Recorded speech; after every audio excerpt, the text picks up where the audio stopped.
Amaria was born of magic. It flows through the veins of the world and shapes every aspect of daily life.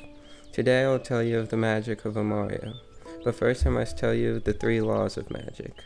The first law is that all magic requires a sacrifice proportional to the power of the magic. The second law is that all magic requires faith, and the third law is that all magic can be manipulated based upon your intentions. In Amaria, there are 3 ways a person can use magic. The first way is incantation, the second is spells, and the third is rituals. An incantation is a spell that has been officially revealed to the public by the Imperial Church.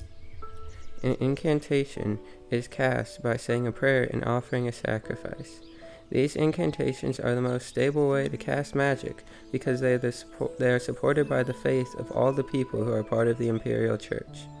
These incantations can be manipulated to work slightly different as long as they are still inside the parameters of the name of the incantation. For example, the incantation fire can be used to light a campfire or shoot a fireball. The only difference would be the sacrifice needed to cast the incantation. The next way magic can be used is a spell.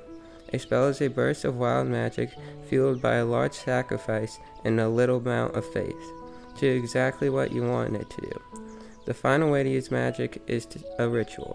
A ritual is a long process that requires a large sacrifice and normally involves a group of people who fuel the ritual with their faith. Rituals are the most powerful form of magic and the most difficult to cast. Now you might be wondering, how sacrifices typically work.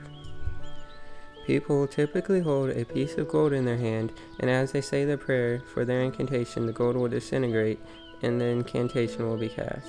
The only problem is that it's impossible to supply the exact perfect sacrifice every time you cast an incantation. So every time an incantation spell or ritual is performed, if the sacrifice is too small, the caster's own energy will be used to fuel the magic.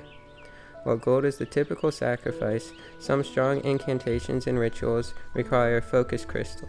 A focus crystal is a rare material only found on the flying islands of Amaria. It is also possible to use your blood or your pain as a sacrifice. There are also stories of cruel mages using the pain of others to fuel their spells.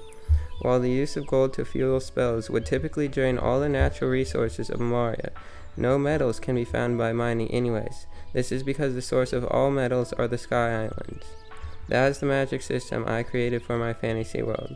I hope you'll like and subscribe so I can see you in my next video about the Sky Islands of Amaria.